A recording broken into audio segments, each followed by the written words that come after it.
classmates! Today, tuturuan ko po kayo ng Filipino game na Piko!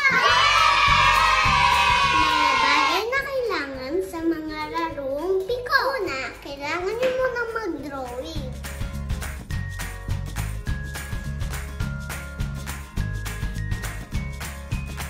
Pangalawa, kailangan nyo ng pamatok. Sa bawat laro, may rule. Ang Piko, syempre, meron din. Rule number 1, kailangan isang maalam ang panggamit nyo sa mga hogi. Parang ganito.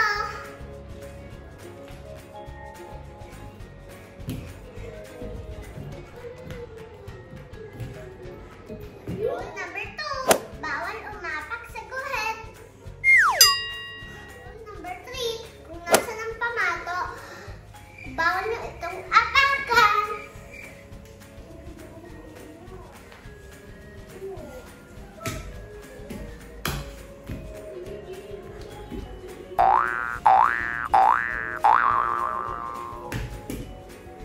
Laro tayo. Tara, classmates, laro tayo.